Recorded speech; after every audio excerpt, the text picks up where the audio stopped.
Muy buenas noches, bienvenidos queridos televidentes, amigos, seguidores. Gracias por estar cada jueves aquí con nosotros. Este es el penúltimo programa de la temporada de Hablando Claro. El jueves que viene 31 tendremos otro invitado también de lujo.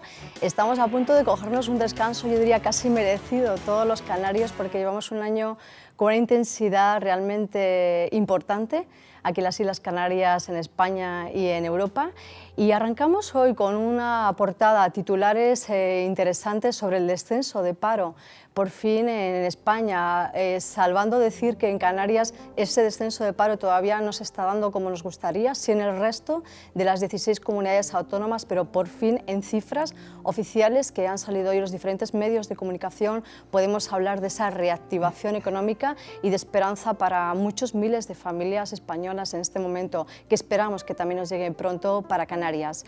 Seguimos pendientes de las noticias de Israel, de esa anhelada paz pendiente de hace muchísimos años. Por otra parte también el agua, elemento vital y además protegida por las Naciones Unidas, porque las personas que tienen problemas económicos no pueden pagar más del 3% del agua de su sueldo, y realmente estamos a punto posiblemente de la empresa en masa de ser intervenida si los informes jurídicos del Ayuntamiento de Santa Cruz avalan esta posible intervención. Pero recordar que en Santa Cruz pagamos una de las aguas más caras de toda España, y yo creo que eso también podría ser revisable. Y por otra parte también noticias de Naciones Unidas, porque tanto en Londres, en un congreso que se celebra estos días, se trata de proteger a los menores y de que los matrimonios no sigan siendo forzados en el siglo XXI. Y por otra parte también en la India, noticias de la infancia. Todavía sigue habiendo abortos selectivos, todavía las niñas siguen siendo abortadas antes de nacer en cuanto se dictamina el género en los embarazos. Bueno, pues todas esas cosas y muchos más vamos a tratar esta noche con un invitado de lujo. Hablamos de política, nos queda ya pocos programas, como decía, este y el siguiente, pero no he podido dejar de invitar al presidente insular del PP de Tenerife, alcalde de Los Realejos, un hombre que lleva una experiencia también empresarial importante de muchos años, un hombre consecuente con lo que hace. Tuvo mayoría absoluta en las elecciones del año 2011 aquí en Tenerife, en el Ayuntamiento de Los Realejos. Su trayectoria la avala, sus vecinos están contentos. Yo he hecho un pequeño sondeo antes también de esta entrevista y quiero darte la bienvenida, don Manolo Domínguez. Buenas noches. Muy buenas noches. Bienvenido a Hablando Claro. Nada, muchas gracias por la invitación, es un placer estar con ustedes. Y además esta noche tiene la coronación de una reina en Los Realejos, porque es un municipio que tiene fiestas prácticamente todo el año. Sí, la verdad es que Los Realejos es un municipio en el que casi los 365 días del año tenemos fiestas. Y además son fiestas muy, como suelo decir, intensas y extensas. Y participativas. Muy participativas, eso es lo importante y es al fin y al cabo lo que buscamos. Los Realejos es un municipio que destaca por muchas cosas, podríamos hablar largo y tendido de ello, pero es verdad que las fiestas generan también esa economía interna, esa microeconomía, esa economía doméstica, que al fin y al cabo provoca que muchas familias realejeras pues tengan también la posibilidad de llegar a final de mes. Por lo tanto, desde esta corporación municipal, desde este grupo de gobierno, vemos las fiestas en nuestro municipio como una inversión y no como un gasto, así que a celebrarlas con todo el placer del mundo. Iniciamos este programa con una buena noticia. El presidente Rajoy ha comunicado que esas cifras de paro descienden y bueno, Canarias no tiene de momento tanta fortuna. Los Realejos también es un municipio con un nivel de paro, bueno, como toda Canarias, interesante. ¿Qué proyectos, qué propuestas tiene? Además tienen propuestas empresariales, ese cheque emprendedor también que se da en Los Realejos para jóvenes emprendedores. Cuéntenos, propuestas económicas para reactivar Los Realejos. Hay una cosa que es muy importante destacar y es que ningún ayuntamiento, ni el Ayuntamiento de Los Realejos, ni el Ayuntamiento de Arona, ni el de San Miguel, ni ningún otro ayuntamiento tiene la capacidad como para poder generar empleo. Pero sí podemos aportar algún grano de arena para que esta noticia que hoy ha sido portada en muchos medios de comunicación, pues sigan siendo buenas noticias de aquí en adelante. Gracias a ese trabajo, es verdad, nos hemos sacrificado mucho, es cierto que hemos dejado de hacer muchas otras, es cierto que han habido muchos recortes, es cierto que hemos derramado muchas lágrimas, pero creo que de una vez por todas hemos empezado a encontrar el rumbo de este país, en definitiva también el rumbo de nuestra tierra en la que vivimos. Ayuntamientos como Los Realejos, con una población de casi 40.000 habitantes, no puede quedarse de brazos cruzados para ellos, con algo más de 5.000 desempleados, y por eso hemos creado iniciativas, desde mi punto de vista, muy interesantes. Una de ellas, la mencionabas, el cheque emprendedor. ¿Y qué es el cheque emprendedor? Es ese pago de la tasa del valor del autónomo a aquellas personas que se den de alta como autónomos y ejerzan una actividad nueva en el municipio de Los Realejos. Ese pago se efectuará entre 6 y 10 meses, en función del régimen en el que se dé de alta, la edad que comprenda ese nuevo autónomo, ese nuevo emprendedor, etcétera, etcétera. Luego tenemos otra iniciativa que ha sido el tax free. El tax free es la devolución de impuestos.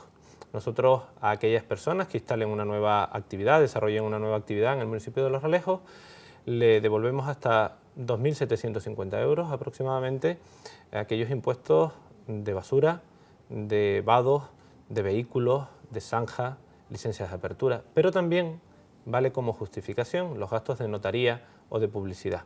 Y una tercera iniciativa que está en pañales, pero que ha nacido ya, que es el alquiler cero.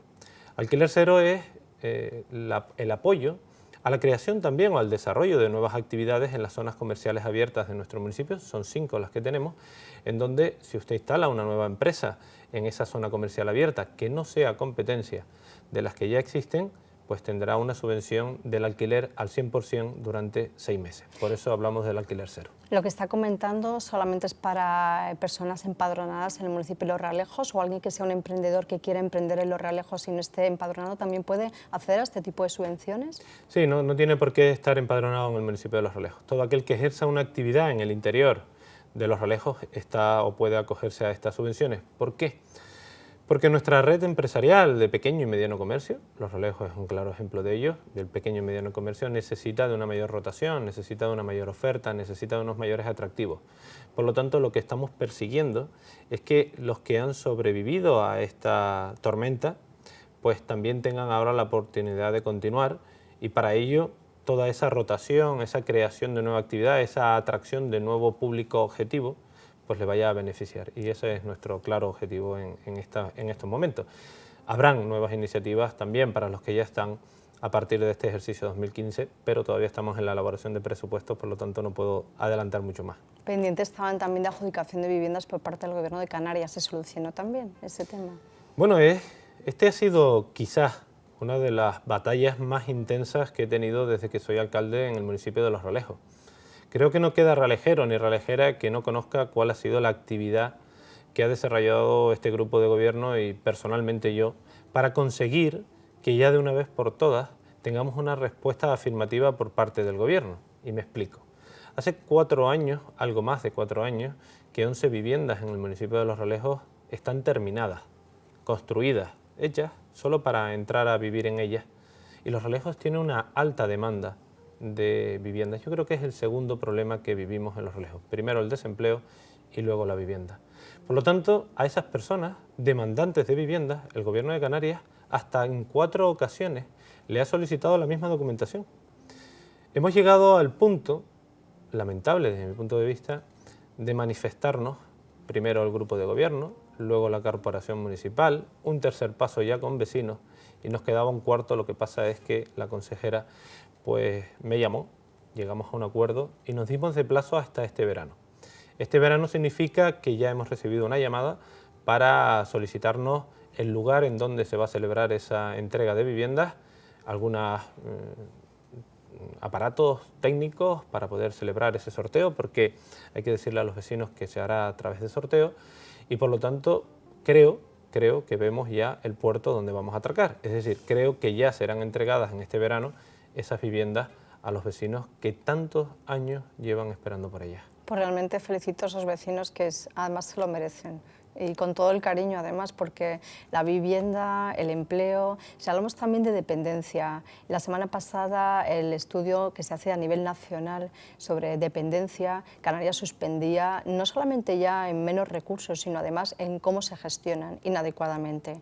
Por otra parte, UNICEF, por ejemplo, o Save the Children, son asociaciones dedicadas a la infancia que de alguna manera denuncian el uso incorrecto de fondos incluso por parte de las instituciones públicas, es decir, se podrían gestionar de una manera mucho más pragmática, por decirlo, ¿no? de explicarlo de alguna manera. Pero por otra parte también a la ministra Ana Mato, encargada de dependencia, se le achaca que no ha impulsado lo suficiente o no se han modificado aspectos de la ley de dependencia que darían más dinamismo y una atención mucho más puntual. ¿Está de acuerdo con esto? Bueno, hay que tener una cosa muy clara, y es la delegación de funciones en las comunidades autónomas. En Canarias tenemos delegaciones de funciones como el empleo y por eso tenemos los resultados que tenemos en estos momentos y además también en materia de dependencia. ¿Qué es lo que sucede?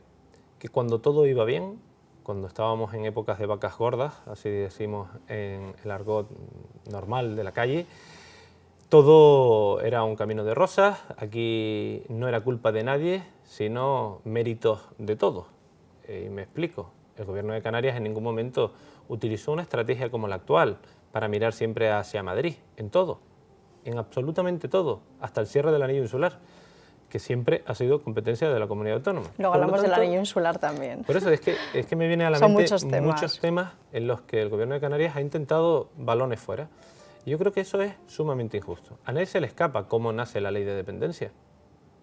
El anterior presidente del Gobierno, Rodríguez Zapatero, hace una intervención en la que se saca de la manga dos asuntos, uno de ellos interesante como es la ley de dependencia y otro que creo que ayudó a que este país fuese a la quiebra y fuese cheque bebé para todos. Pero es que la ley de dependencia nace también así, en una improvisación del presidente del Gobierno, en donde luego miró para las comunidades autónomas y dijo, oiga, ya yo me he inventado la ley, ahora usted dótela presupuestariamente.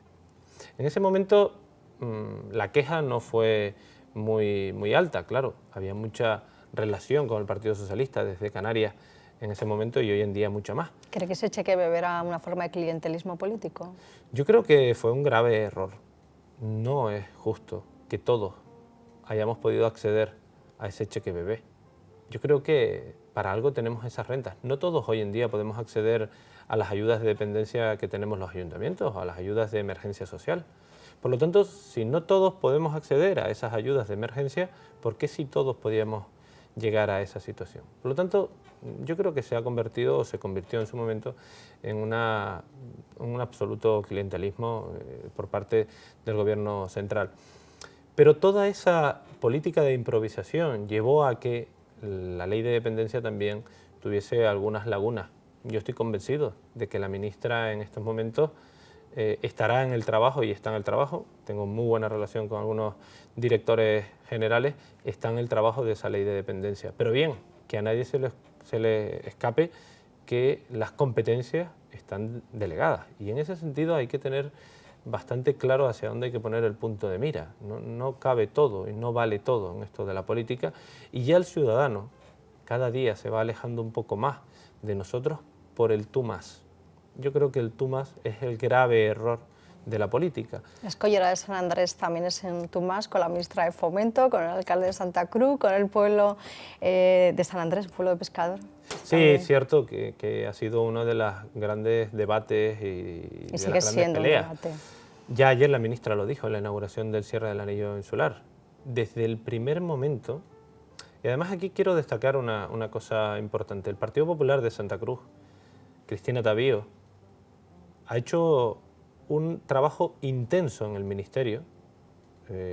Están ahí en la hemeroteca todas esas noticias para que lo puedan comprobar. Disculpe un inciso, en una rueda de prensa el presidente del Cabildo, Carlos Alonso, dijo abiertamente que usted no había trabajado precisamente en este tema, que tenía que trabajar con esta ministra para conseguir estos logros que hoy está apuntando. ¿Está de acuerdo con esa afirmación del presidente del Cabildo, Carlos Alonso? Bueno, yo creo que soy una pequeña espina para Coalición Canaria. O gran espina. O gran esquina. Bueno, espina, ya lo valorarán ellos. Yo creo que no. Yo creo que soy un hombre preocupado por muchas cosas. A lo mejor le tienen un poco de miedo porque es usted un gran líder político, joven, con una carrera brillante por delante y con una experiencia también como diputado en Madrid. Yo creo que lo que sucedió en ese momento es que no tenían argumentos suficientes para ir en contra de lo que yo estaba diciendo en esa ampliación de horarios en el aeropuerto Tenerife Norte. Tampoco tenían argumentos suficientes para ir en contra de mí por lo del cierre del anillo insular, y mucho menos tenían argumentos para ir en contra de mí por lo que yo estaba hablando del puerto deportivo comercial de Puerto de la Cruz. Al cual usted también apoyó mucho, también con los pescadores, me consta también ese movimiento que hizo desde el Partido Popular como presidente insular, porque usted es alcalde de Los Realejos, pero llegó hasta el puerto, se reunió con ellos y además una reunión cálida, compasiva, y poniéndose en el lugar precisamente, en este caso, de gente que lleva también muchos años esperando una solución, y que ese puerto, bueno, hay un proyecto, pero no sabemos ni siquiera cuándo empiezan las obras. Sí, yo creo que llevan más de 40 años esperando por ese puerto deportivo, comercial y pesquero en Puerto de la Cruz, en el que ya han visto en estos últimos meses como el presidente del Cabildo me llamaba para poder tener una conversación, un acuerdo al respecto. Hemos llegado a un principio de acuerdo, es cierto, pero estaremos ojos visor a ver si ese proyecto se hace tal cual hemos hablado. Por eso, en su momento, cuando se hablaba de la escollera, no querían oír que el Ministerio ya tenía esa dotación presupuestaria. No querían oír que la ministra había dicho desde Gran Canarias, porque estaba en una visita en Gran Canarias, la primera vez que habló de esa escollera, que sería una realidad. Pero claro, luego, como no eran capaces de arreglar los trámites burocráticos que le corresponden al gobierno de Canarias, pues seguían mirando hacia el gobierno central. Hoy, que ya está resuelto, la ministra ayer lo decía en Icod de los Vinos, esa escollera será una realidad. Pero será una realidad porque el Partido Popular de Tenerife, porque el Partido Popular de Santa Cruz de Tenerife ha trabajado de mano con la ministra, quien ha sido comprensiva y ha destinado la economía para ese fin. Por lo tanto, permíteme la expresión del cacareo de aquel momento, no tiene ningún sentido. El tiempo da y quita razones. Yo creo que en este sentido o en este momento nos ha dado la razón. Si hablamos de cacareo, esa palabra me ha gustado. ¿No cree que en Tenerife puede haber a veces una relación patológica entre políticos, periodistas, medios de comunicación, que empezamos una larga camino batalla a partir sobre todo de septiembre, porque habrá nombramientos ya y listas, ¿no?, para las elecciones del año 2015? Incluso Sebastián Ledesma, cuando estuvo en este programa, denunciaba un apagón informativo hacia el Partido Popular. ¿Está de acuerdo con esto? Bueno, yo creo que cuando llegan los momentos importantes la situación cambia. Es cierto que los medios de comunicación están y sobreviven pues haciendo su trabajo. Ahora, somos los políticos los que tenemos que saber discernir y saber cuáles son los límites. Y por lo tanto, si alguien ha creado o ha destruido determinadas cuestiones referentes a los medios de comunicación, hemos sido nosotros. Y en ese sentido, desde mi punto de vista, ya la ciudadanía sabe todos los intríngulis, los trucos habidos y por haber. Aquello de asfaltar una calle 2 días antes ya no vale. La ciudadanía, yo ya no sé si leo los periódicos, la ciudadanía. La ciudadanía se informa por las redes sociales muchas veces. Sí, yo creo que hoy en día tenemos muchos más medios, sí, y las redes sociales, la televisión, la radio, la prensa. En definitiva, hay un nivel cultural mucho más alto y un grado de preocupación por lo suyo, y lo suyo es su pueblo, su barrio, su isla, su país, es decir, por lo suyo, por el futuro de los suyos también, hay una mayor preocupación cada día. Por lo tanto, aquello de engañarles o de intentar engañarles ya no cabe. Esa utilización ya no sirve, ¿no? El consejero Antonio Alarcón el Cabildo pidió, y además lo manifestó así en una rueda de prensa también que concedió a los medios de comunicación, en la reducción al 50% del Cabildo de publicidad institucional, y el presidente Carlos Alonso dijo que no. Bueno, yo Parece creo que estamos pagando campañas preelectorales. Puede ser que a veces los ciudadanos, porque eso es dinero público, si de alguna manera indirectamente, si uno sale todos los días en prensa, eso lo pagamos todos los ciudadanos. Pero mire, a mí no me cuesta nada esta entrevista, ¿eh? Es decir, yo no pago por esta entrevista en el día de hoy. Gracias por decirlo. Con lo cual, ¿no?, además soy muy sincero, ni siquiera tenemos entrevistas preparadas, ¿no? A mí me niego a ese tipo de cuestiones. Y yo como profesional del medio tengo que darle las gracias a usted y a todos los que han pasado por aquí. Nadie nunca me ha pedido un listado de preguntas, ni yo lo he dado, ni lo voy a hacer. No, yo creo que pierde la naturalidad, ¿verdad?, de esa entrevista, y el que está al otro lado lo nota, ¿no? Entonces, en este sentido lo que quiero decir es que sí es cierto que hay que estar y que los medios de comunicación necesitan de las administraciones locales porque tienen que sobrevivir, pero yo no no veo, yo no sé qué pasaba en el pasado, tampoco llevo tantos años en política, es decir, yo no veo que esa dependencia sea tan acentuada como oigo que existía en el pasado, ¿no? Rosa María Calaz, una periodista que asistió este lunes a la inauguración de la Universidad de Verano de ADG, sí denunció este hecho. Ella nombraba una frase de Jefferson, el tercer presidente de Estados Unidos, y decía: si tengo que elegir entre los periódicos y el gobierno, prefiero los periódicos. Eso lo dijo Thomas Jefferson hace Claro. unos y yo años. creo que esa objetividad también y pluralidad que se le presupone, y que la mayoría lo tiene de los medios de comunicación, es importante.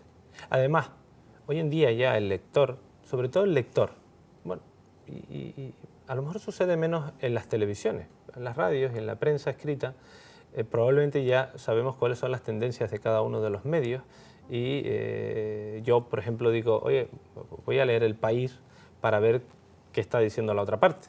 Ya haces una vinculación a lo mejor hacia ahí, ¿no? Pero por eso insisto en que el ciudadano está mucho más preparado. El ciudadano sabe elegir. Mira, hay algo que a mí me pone los pelos de punta, como suelo decir, y es ver unas elecciones como las que vienen en mayo, en donde si hacemos una comparativa hace 20 o 25 años a día de hoy, seguro que nos llevaríamos una gran alegría. Y es que en la misma mesa habrán 3 urnas y los resultados de las 3 urnas no se van a parecer. Eso quiere decir que hay una madurez democrática importantísima. No habrá el mismo número de votos al PP en cualquier municipio, a ese municipio, que al Cabildo, que al Parlamento. Ni lo habrá para el Partido Socialista, ni lo habrá para la coalición, ni para cualquier otro partido. Eso quiere decir que cuando un ciudadano se sienta en casa y mira qué va a votar, piensa. No va como corderos ante una situación por obligación o porque toca una vez cada 4 años. No, no, no. Va porque sabe lo que está haciendo y a mí eso ciertamente me alegra ¿Cree que va a renovar en el año 2015 mayoría absoluta en el Ayuntamiento de Los Realejos? Porque alguna vez ya ha comentado que se va a presentar otra vez como alcalde. O puede que haya cambios a última hora y de repente le vemos postulándose para el Cabildo de Tenerife o para la presidencia del Gobierno, porque no se sabe qué puede pasar. Tenemos unos meses intensos por delante. Vienen unos meses intensos. Y el Partido Popular no dice nada de esos candidatos todavía. No, el Partido Popular está en su trabajo. Es cierto que nosotros marcamos nuestro ritmo, no nos lo va a marcar nadie, nos lo va a marcar otra formación. Tampoco Coalición Canaria, ¿no están esperando ustedes a que Coalición Canaria desciende candidatos? No. Bueno, ya los tiene, de hecho. Yo soy muy sincero en esto. El Partido Popular marca su estrategia, porque yo siempre he dicho una cosa: cuando tú confías en ti, no tienes por qué estar pendiente del resto. Es cierto, como cualquier empresa, una librería está pendiente de cuáles son los precios de la otra librería, o una cafetería si el otro bajó el cortado a 50 céntimos. Pero no por ello te tienes que guiar tú en tu política de actuación. Ese es mi punto de vista, lo he hecho a nivel local y lo hago ahora que soy presidente insular. Por lo tanto, los tiempos los vamos a marcar nosotros en base a nuestra estrategia, nuestro punto de vista, que no vendrá por factores exógenos. Es decir, nosotros ahí sí es cierto que estamos pendientes de lo que nosotros queremos hacer. Con respecto a Los Realejos o con respecto a otro municipio cualquiera, no existe candidatura todavía definida a ningún municipio, pero sí es verdad que siempre le he dicho a los realejeros y a las realejeras, mirándole a los ojos, que yo quería estar en un proyecto de 8 años. No más largo y espero que no más corto. Y por eso mi clara intención es de presentarme como nuevo candidato a la alcaldía del municipio de Los Realejos. ¿Voy a revalidar o no esa mayoría absoluta? Me gustaría, me encantaría.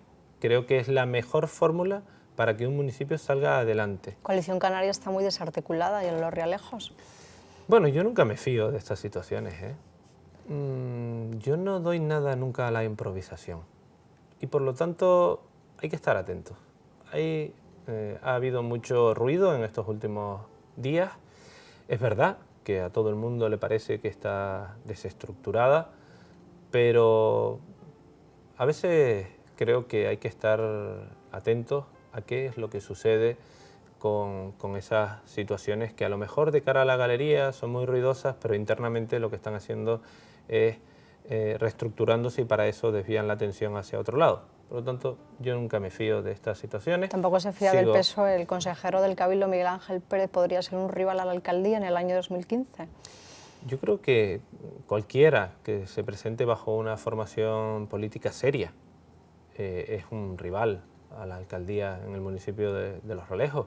Por lo tanto, cualquiera de ellos es un rival, primero a respetar, segundo a considerar y tercero a tener en cuenta. Por lo tanto, yo sí soy muy cauto ante esas situaciones, nada confiado. El que me conoce sabe que no bajo la guardia en ningún momento. El nivel de exigencia a mis compañeros concejales cada día es más alto y en esta línea cada uno sabe cuál es su trabajo, cuál es la ruta y cuál es el camino a seguir. Y por lo tanto, en ese sentido, creo que estamos haciendo una buena política que espero y deseo sea luego refrendada por los ciudadanos de mi municipio, ¿no? Refrendado por el Partido Popular. Fue usted, cuando fue elegido presidente, por el 96% de los compromisarios del Partido Popular. ¿Qué cree que vieron en usted para decidir que fuera presidente del Partido Popular? 96%. Bueno, la verdad es que... Otra mayoría, gran mayoría. Ha sido uno de los congresos más tranquilos, ha sido uno de los congresos que han salido adelante con un alto consenso y en este sentido han habido factores muy importantes. El primero de ellos es que como ya era o ya venía siendo secretario insular, pues probablemente conocían cuál era mi forma de trabajo. El segundo, creo que puede ser una inyección de renovación, de nuevas ideas y de un proyecto a lo mejor algo más fresco. Y en ese sentido, pues los compromisarios del Partido Popular apoyaron mi candidatura y yo les estoy inmensamente agradecido. Es cierto que esto es una acumulación de tareas. José Manuel Soria se puede decir que es su padrino en política y cree que quiere presentarse a José Manuel Soria a la presidencia del gobierno en el año 2015. Mira, José Manuel Soria es el hombre más disciplinado políticamente hablando que he conocido, de verdad. Y a veces cuando... ¿También en el petróleo es disciplinado? No, es un hombre muy convencido, ¿eh? Es decir, él nunca va en contra de sus ideas. Yo creo que él, cuando tomó la decisión de lo del petróleo, no es porque nadie le dijo esto tiene que ser así porque sí. A mí me consta que cuando llega a Canarias los fines de semana, lo que hace es estudiar, es prepararse aún más. Yo creo que es el hombre de los presidentes o candidatos a la presidencia de la comunidad autónoma que se han visto en los últimos tiempos más preparado. Quizá le cueste precisamente no presentarse como candidato por la mala prensa que ha tenido con este tema este ministro. Bueno, yo creo que José Manuel estará a disposición del partido a lo que el partido le exija o le pida, ¿no? Le exija, no, sobra esa palabra, él no va a haber que exigirle nada, sino lo que le va a pedir.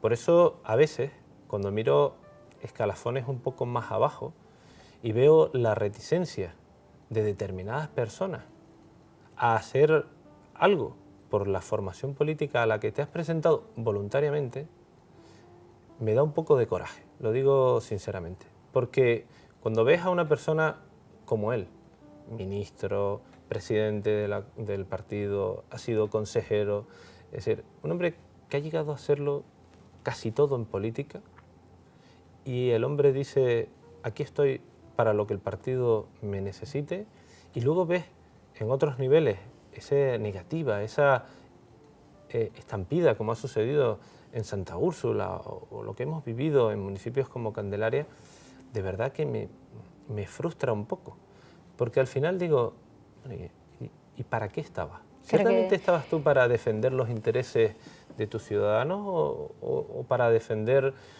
tu estatus social, etcétera, etcétera? No me refiero única y exclusivamente ni personalmente a nadie, ¿no? Me gusta mucho el ejercicio que hace ahora porque está haciendo autocrítica, y eso en los políticos es difícil de ver, la autocrítica, y en los partidos. ¿Cree que el ministro Soria se equivocó en la manera de gestionar su relación, no ya política, sino personal, con Paulino Rivero, y que se llega a un enfrentamiento que casi ya no tiene salida, por lo que parece?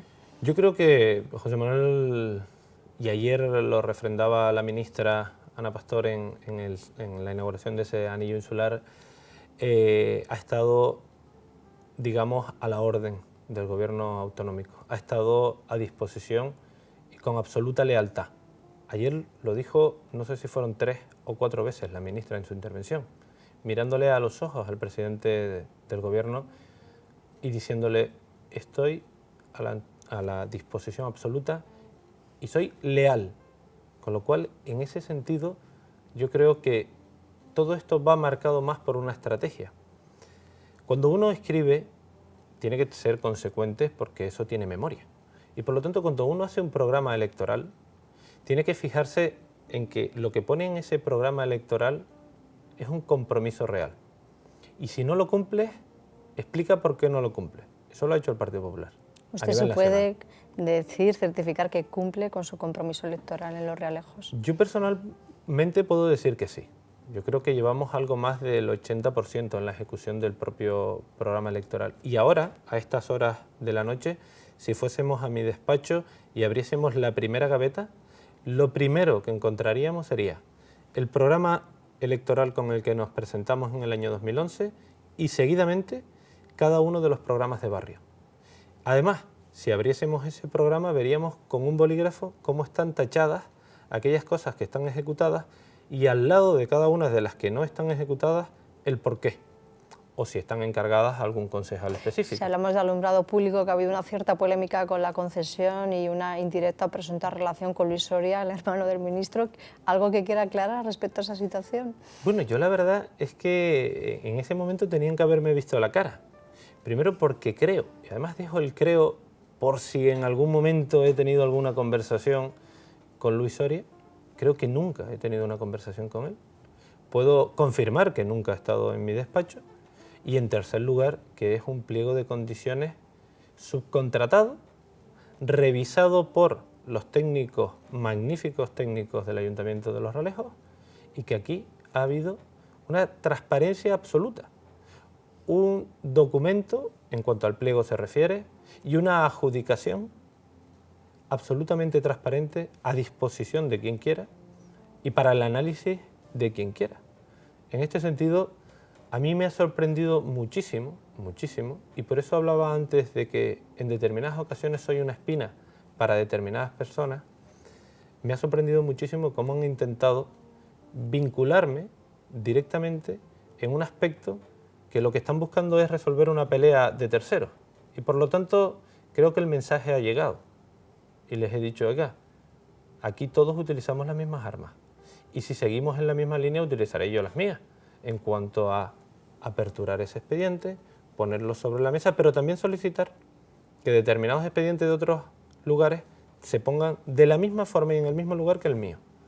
Así que dejemos la fiesta en paz, cada uno que trabaje en lo suyo, y si yo cometo algún error y alguien tiene que denunciarlo, que lo denuncie. En este caso está defendiendo la transparencia en todo ese expediente. Absolutamente. Además, lo hago manos arriba. Es decir, en ese sentido yo no tengo nada que esconder. Y además, me gustaría salir del Ayuntamiento de Los Realejos en el momento en el que los ciudadanos lo decidan, porque dejo otra cosa clara. Es decir, me iré del Ayuntamiento de Los Realejos cuando los ciudadanos de Los Realejos lo decidan. Digo esto porque ya hay quien desde la oposición me posiciona fuera, ya se fue, nos va a engañar. Ya lo intentaron hacer cuando estaba como diputado nacional. Dije: señores, si soy alcalde de Los Realejos, yo dejo el Congreso de los Diputados. Y así cumplió con su palabra, hizo una gran renuncia, y así lo hice, por decirlo de alguna manera. En contra también. Incluso de las manifestaciones de mi padre, ¿no? Que era que me aconsejaba que siguiera la política nacional. Pero, bromas aparte... Le felicito también, hablando de la familia, un pequeño inciso que se acaba de casar. Muchas felicidades. Muchas gracias. Y felicidades por sus hijos, por su familia, por un momento personal brillante. Exacto, muchas gracias. Además, yo creo que la parte personal también influye en la parte profesional, porque si uno está bien en lo personal, aborda las cuestiones profesionales de una manera diferente, ¿no? Yo creo que va unido, ¿no? Hay personas que se empeñan en disociar la realidad y separar lo profesional de lo personal como si fueran compartimentos estancos, pero realmente el día a día nos dice que se es persona por dentro y por fuera. Yo creo que sí, al fin y al cabo uno se levanta por la mañana con una sonrisa o no, en función del cómputo general de lo que tiene en su vida, no de que si en el trabajo me va bien, en la casa mal, o en la casa bien, en el trabajo mal, o en la relación con los amigos, o si juego al fútbol, jugando al fútbol. Es decir, que yo creo que todo es un cómputo general. Fernando Clavijo también es un gran amigo suyo, me han dicho Las buenas lenguas. No, y mire, yo agradezco... Como lo digo como broma. Agradezco sinceramente de que... Pero él ha dicho que no va a pactar con el Partido Popular o que no ha pactado nunca. Sin embargo, Coalición Canaria y el Partido Popular tienen pactos históricos políticos. Sea o no participe de ese pacto, ha pactado su partido. Por lo tanto, él está dentro de Coalición Canaria en ese pacto, aunque ahora lo niegue. A mí me gustaría hacer una pregunta en voz alta. ¿No les extraña que el debate entre Paulino Rivero y Fernando Clavijo sea el Partido Popular? ¿Cuándo van a hablar de sus propuestas? ¿Eso es un buen síntoma para usted? Sí, sí es verdad, y se lo he dicho a mis compañeros internamente. Les digo, oye, a mí esto me ha llamado muchísimo la atención. Yo no he oído hablar del Partido Socialista, yo no he oído hablar de ninguna otra formación. Y si cualquier otra formación tiene representación, sí quiere decir que van a pactar con ellos, aunque sean de extrema izquierda o de extrema derecha. ¿Cree que Coalición Canaria debería ir a la oposición? Nunca ha estado a la oposición a nivel gobierno, 30 años. ¿Un partido no cree que debe pasar por la oposición también para renovarse, ver la política de otra perspectiva, no gobernar para ver cómo otros gobiernan? ¿Sería usted capaz de pactar con el Partido Socialista para enviar a Coalición Canaria a la oposición y pedir una reforma a la ley electoral también, que eso se debate, siempre se debate en el Parlamento ese tema? Yo creo que Coalición Canaria, o Canarias, necesita un respiro. Canarias, si hacemos un análisis de la historia, si hacemos un análisis de cada una de las islas, si vemos cómo ha habido variedad en algunas determinadas islas y cuál es el progreso de cada una de ellas, estoy convencido que los ciudadanos llegarían a la misma conclusión que voy a llegar yo. Yo decía antes que el ciudadano, cuando se sienta en su casa a analizar a quién va a votar, analiza. Yo le voy a poner un factor más sobre la mesa, y es que compare, que haga una comparación con respecto a otras islas dentro de nuestro archipiélago. Si va usted a votar al ayuntamiento, compare con otro ayuntamiento del mismo tamaño y de la misma importancia del que usted vive. Si va a votar a un cabildo, hágalo de igual forma, y si lo va a hacer con una comunidad autónoma, hágalo con otra. Esto nos puede llevar a llegar a esa conclusión de que en Tenerife, por ejemplo, ha habido poca rotación, y en infraestructura. Vamos a hablar solo de infraestructura. En Gran Canaria no son las mismas. Y allí hay algo que a mí me ha llamado mucho la atención. Mayoría absoluta en la capital del Partido Popular. Siguientes elecciones, mayoría del Partido Socialista y nuevamente mayoría absoluta del Partido Popular. Ahí hay una madurez política absoluta. ¿Eso le ha dado un desarrollo en infraestructuras importante? Sí. ¿Tenerife tiene la posibilidad de desarrollo en infraestructuras? También.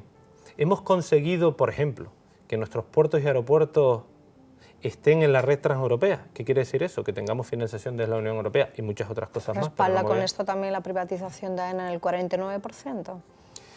No tiene nada que ver, porque esa sí ha sido una decisión nacional en la cual yo estoy absolutamente de acuerdo. Creo que la privatización del 49%, no de AENA, es fundamental para lo que ahora mismo estamos hablando, para esa frescura, para esa renovación, para esa inyección de nuevas ideas y de un desarrollo ante unas infraestructuras tan importantes, especialmente para Canarias. Por lo tanto, el Estado, lo público nunca se perderá, será siempre mayoritaria, será el 51% y solo el 49% será de inversión privada. Por lo tanto, ¿dónde está ese peligro del que habla el presidente de la comunidad autónoma? ¿Dónde está ese riesgo del que se menciona? Porque al fin y al cabo casi da lo mismo tener el 51% que el 90%, que el 80% o que el 100%. La toma de decisión siempre la toman por mayoría, y aquí la mayoría la va a tener la parte pública. Y decía yo antes que en esa parte de infraestructura, Tenerife, ya que estamos hablando de esa pelea con el Estado, etcétera, etcétera, Tenerife nunca ha conseguido que la comunidad autónoma, por ejemplo en el reparto de dinero para ese acuerdo en carreteras, sea igual vista que en otras situaciones. Por lo tanto, creo que es necesario, vital, que este archipiélago y que esta isla dé un rumbo y un cambio en cuanto a la gestión política que se está llevando a cabo, y para eso se necesita una nueva formación al frente de la misma, ¿no? Gestiones, parques nacionales, esa reivindicación por parte de los cabildos para la asunción de competencias de los parques nacionales. Usted hace declaraciones hace unos días, ese desorden competencial que puede haber, incluso de estructura interna de adjudicación, incluso en nombramientos de cargos, quién se va a hacer cargo, valga la redundancia, de la gestión de los parques. ¿Está de acuerdo con que esa competencia pase al cabildo? Creo que los cabildos cada día deberían de ir adoptando mayor número de competencias, una mayor importancia, una mayor relevancia, porque Canarias es un territorio fragmentado, es un territorio que tiene unas características específicas en cada una de sus islas, y quien mejor conoce cada una de esas características son sus cabildos.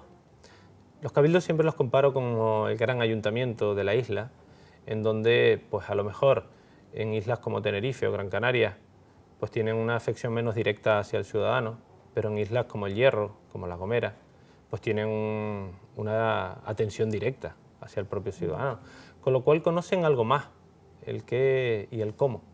Y en esta línea creo que los parques nacionales deberían de estar en manos de los cabildos. Además, ya la comunidad autónoma ha demostrado un abandono absoluto a aquellos ayuntamientos que tenemos parques nacionales, y espero y deseo que si esto sucediese de otra forma, pues tuviésemos una atención mayor.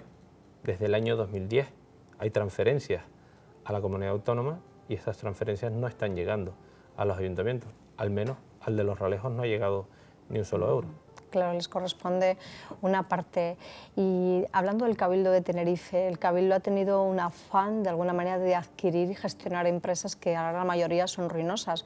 Yo no conozco ninguna institución pública que tenga su propio campo de golf en Buenavista, 100% del Cabildo de Tenerife, su propia bodega, bodegas insulares del Cabildo de Tenerife, el desastre, ¿no? Incluso Antonio Alarcó increpaba estos días también al Cabildo por una sugerencia que habían hecho hace meses respecto a la sentencia judicial que condena al Cabildo a pagar 1,5 millones de euros al Ayuntamiento de Granadilla. Esto parece como casi surrealista, ¿no?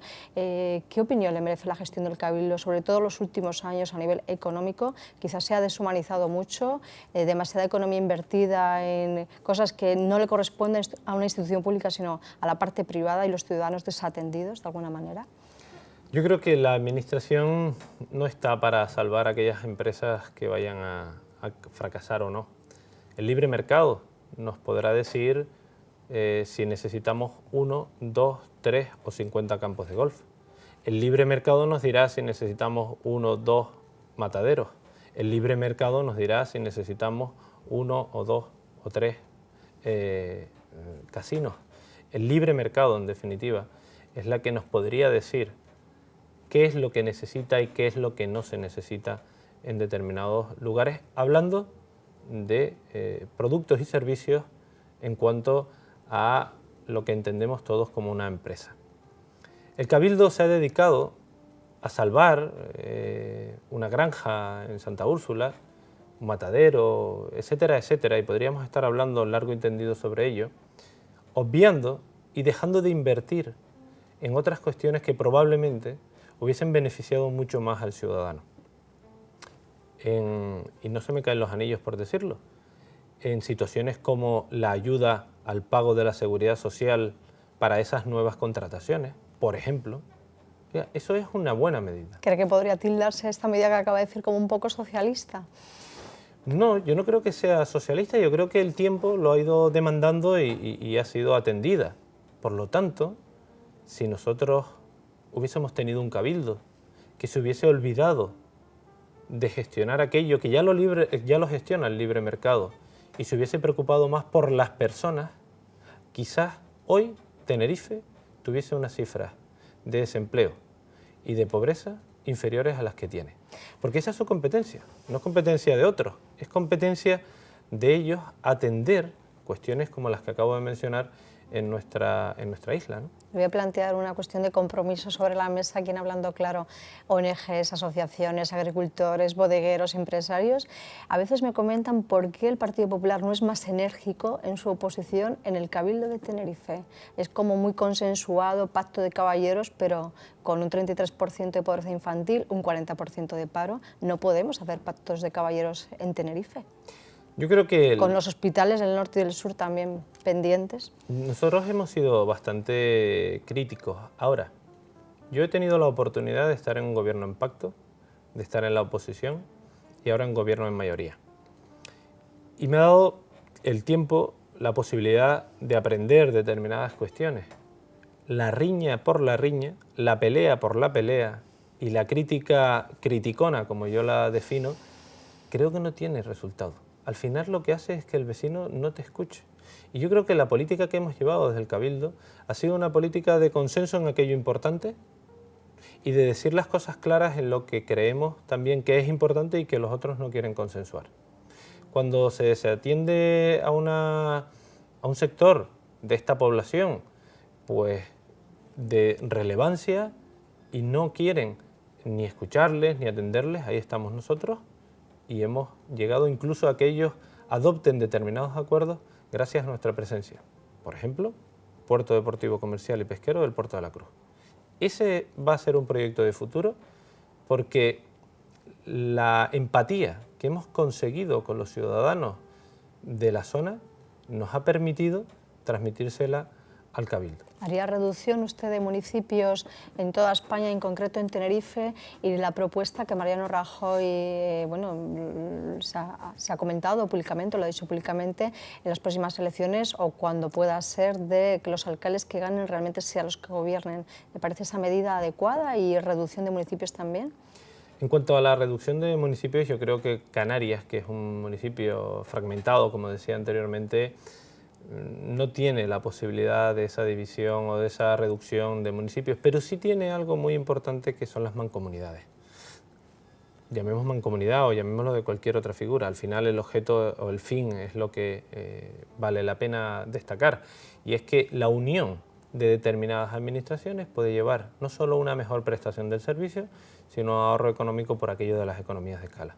Y en este sentido yo abogo más por esa línea. En cuanto a que los alcaldes sean los más votados, yo no me puedo desdecir de lo que he dicho hace muchos años, pero no solo ahora que estoy gobernando. Lo llevo diciendo hace muchísimo tiempo y podrán ustedes tirar de la hemeroteca que quieran. Yo he dicho siempre que necesitamos una reforma de la ley electoral en la que hay dos aspectos fundamentales. Uno, que los partidos tengamos mayor potestad sobre las actas de quienes se presentan bajo el paraguas de esa formación política. Y si a usted no le gusta, se presenta como Manuel Domínguez Independiente. Pero si usted se presenta como el Partido Popular, usted es del Partido Popular. Y mientras no le obliguen a cometer nada ilegal, usted tiene que someterse a las directrices del Partido Popular.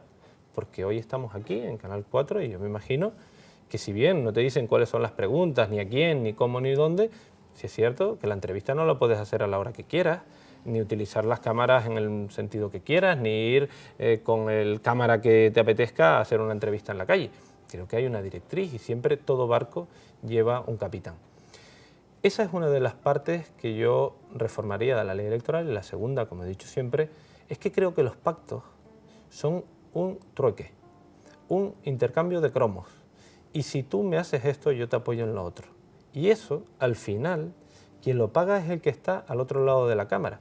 ¿Cuántas veces has podido escuchar en la calle, total, para qué te voto? Si ustedes hacen después lo que quieren y va a gobernar el que a ustedes les parezca. ¿Cree que Cristina Tabillo tenía que haber sido la alcaldesa de Santa Cruz de Tenerife y no José Manuel Bermúdez? Yo creo que sí. Sobre todo porque... Ella ganó las elecciones en el año 2011. Hay municipios en los que dar una vuelta de 180 grados es muy complicado. Hay municipios en donde, si históricamente ha gobernado Coalición Canaria, y la mayoría ha dicho que ahora quiere que sea el Partido Popular, aunque no haya ganado con mayoría absoluta, es quien debería de gobernar. ¿Por qué en el Cabildo sí y en un ayuntamiento no? Quien gane en el Cabildo será investido presidente. Y por lo tanto, ¿por qué en un ayuntamiento no podemos hacer lo mismo? Y muchos estarán diciéndome, claro, como tú ahora estás gobernando y como tú ahora estás en mayoría y como tú ahora estás en esa situación, apoyas esto. Yo les invito a que me escuchen o me lean.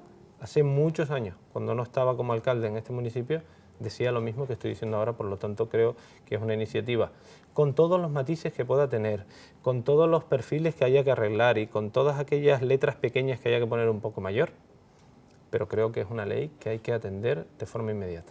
En las elecciones europeas recientemente también acaecidas, la imagen del exministro Arias Cañete, hoy eurodiputado, salió un poco perjudicada por sus declaraciones. Fue un error de sus asesores, de su impulsividad, a veces tenemos días menos brillantes, un error de campaña. Bueno, la verdad es que no, yo creo que Arias lo que intentó hacer es ser sincero. Él no es un hombre machista y quien lo conoce, y además lo preocupante o lo malo o lo feo de todo esto es que hay mucha gente que lo conoce, que ha hablado en campaña y que si hoy le preguntásemos no diría lo mismo que dijo en campaña. Quien lo conoce o quienes lo conocemos sabemos que no es un hombre machista, que no es un hombre prepotente, que es un hombre muy inteligente, que es un hombre capaz y que si tú hicieses una encuesta en el sector primario, ganaría no solo por mayoría absoluta a donde fuese. Si solo votase el sector primario a unas elecciones, Arias Cañete obtendría el 90%, para dejar un 10 a otros, un 90% del apoyo. ¿Por qué? Porque ha sido un hombre que ha demostrado su capacidad y por lo tanto, a veces, yo he hecho en falta que cuando se vaya a elegir a esas personas que te van a representar, no se haga un análisis más profundo, sino algo superficial, en ese sentido. Pues mira, ya dijo esto y ahora resulta, es que en ningún momento acusó, atacó a nadie, sino, bueno, una expresión que al fin y al cabo fue interpretada y aprovechada, sobre todo aprovechada por otros, que si hubiese sido en otro contexto, en otro momento de su vida, hubiese pasado como algo anecdótico. Voy a parafrasear el eslogan que tienen las elecciones europeas, nos jugamos el futuro. Si me permite parafrasear, yo diría, con Canarias no se juega. Con Canarias no se juega, lógicamente, y los que estamos aquí lo sentimos. Me voy a remitir nuevamente a las palabras de la ministra en el día de ayer. Lo pueden corroborar muchos alcaldes que estaban allí. Dijo, cuando nosotros estamos en el Congreso, indistintamente de la ideología política, cuando vemos a los canarios reunidos decimos, ojo, porque algo están preparando para arañar hacia su tierra. Por lo tanto, y es cierto, yo lo puedo decir, cuando estábamos allí, cada vez que nos veían reunidos, la frase típica era que estarán tramando, hacia dónde y hacia qué están trabajando ahora. Entonces, creo que a lo mejor la lejanía del territorio peninsular o nuestra forma de ser, etcétera, nos hace tener por bandera con Canarias no se juega. Me salió un... Con Canarias no se juega. Siguiente eslogan para la campaña del año 2015. Acabamos de sacarlo aquí un titular ahí, ¿no? del programa.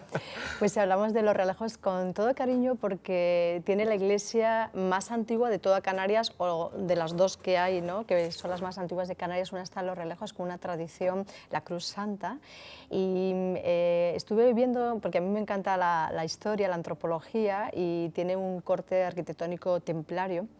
Y estuve investigando y de hecho tuve el honor de entrevistar a Paloma Gómez Borrero y acaba de salir de los archivos del Vaticano de 500 años atrás un informe que avala que los templarios eran muy positivos, eran muy benéficos, eran muy protectores. Y entonces, asociando, digo, bueno, ya sé que la historia dice que los conquistadores maltrataron a los guanches y hubo una batalla precisamente muy dura y Los Realejos es testigo de este encuentro y de esa resolución final hace 500 años. Pero por otra parte me planteo si los templarios escogen a Los Realejos como la cuna de la cristiandad de toda Canarias, construir una iglesia con claros rasgos históricos y además el Archivo Vaticano acaba de decir con estos documentos antiguos, no, que los templarios eran hospitalarios, ayudaban a la gente. Podríamos reescribir la historia de Canarias tranquilamente y hubo un sector muy negativo hacia los guanches, pero hubo otro sector positivo. Y Los Realejos serían la cuna de la cristiandad de toda Canarias. Sí, la verdad es que esa iglesia de Santiago Apóstol es una de las más antiguas, la más antigua de Canarias, en donde da también parte de relevancia a este municipio. Una infraestructura que está ubicada en el casco, en el centro de nuestro municipio, en la parte de Rolejo Alto, y que en definitiva nos ayuda a hacer un poco más conocido al municipio de Los Realejos fuera de nuestras fronteras. Por eso creo que la historia, la cultura y la tradición de nuestro pueblo durante algunos años quedó dormida y que ahora hemos empezado a desempolvar.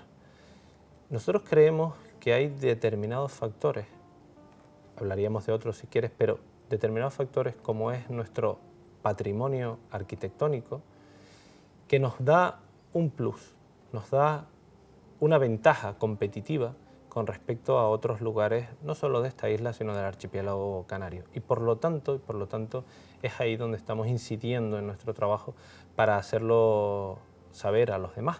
Tenemos una web municipal en donde, a través de, o en colaboración con el SICOP, hemos conseguido pues una herramienta fundamental.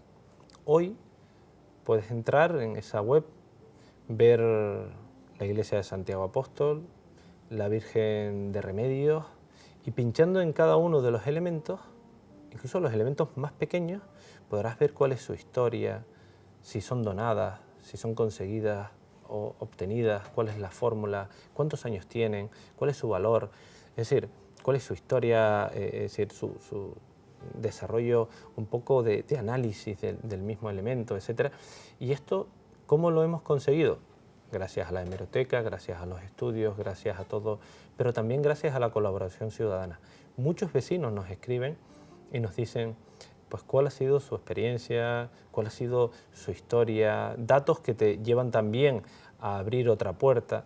Y bueno, y tengo hoy que agradecerle públicamente al SICOP esa colaboración que ha prestado al Ayuntamiento de Los Realejos para tener una herramienta tan importante, a la que invito a todos los televidentes que visiten y que puedan ver cómo Los Realejos está lleno de pequeñas cosas con una historia increíble. Historias que todavía están por contar, y yo a la de los templarios me voy a punto, algo escribir en algún momento porque me apasiona. Y tradiciones también, el año pasado tuve también el privilegio de compartir con los campesinos la siega de Icoz el Alto. Campesinos, realmente me quito el sombrero con ellos, con ellas y con ellos, y cómo tratan de mantener tradiciones con el trigo, aunque no hay demasiado trigo lamentablemente en Tenerife, pero bueno, Icoz el Alto, que pertenece a Los Realejos, quiere mantener viva ese tipo de, por lo menos de tradición, y el esfuerzo que hacen también desde este ayuntamiento para proteger precisamente la papa de la polilla guatemalteca, que tienen un proyecto ustedes con el FESIC y con el Ministerio, a lo cual el Cabildo de Tenerife no se sabe, no contesta, no participa ni apoya, y realmente muchas veces el ayuntamiento, como el suyo, protegen también al agricultor.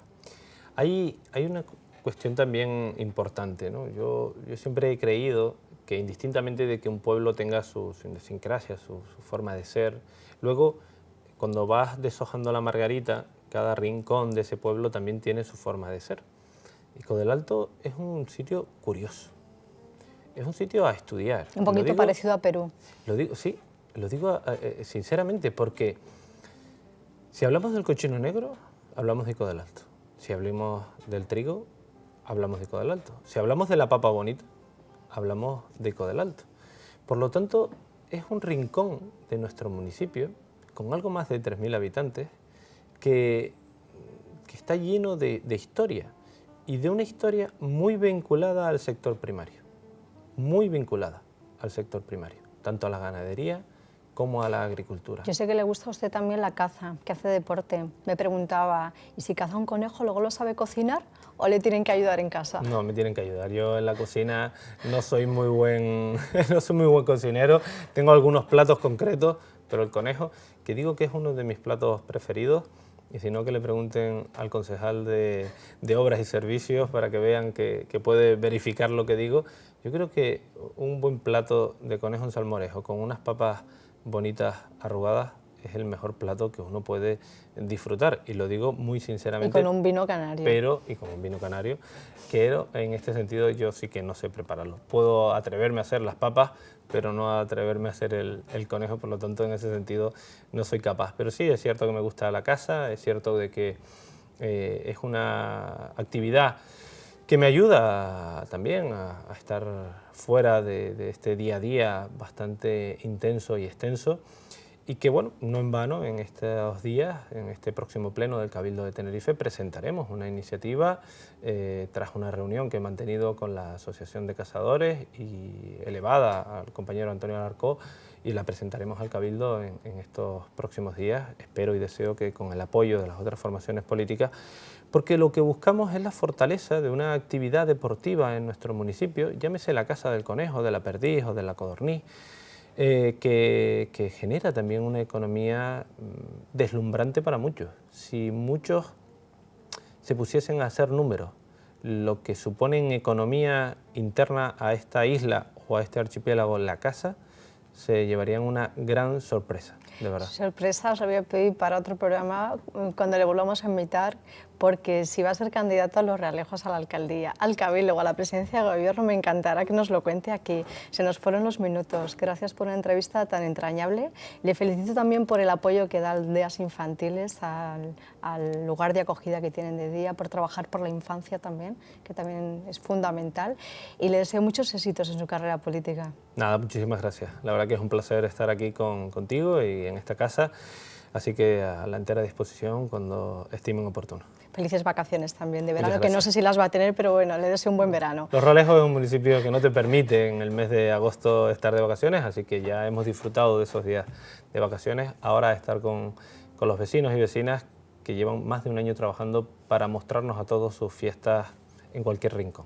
Pues felices fiestas a los Realejos y al resto de los canarios que nos siguen esta noche. Un abrazo enorme, sean felices. Hasta el próximo jueves.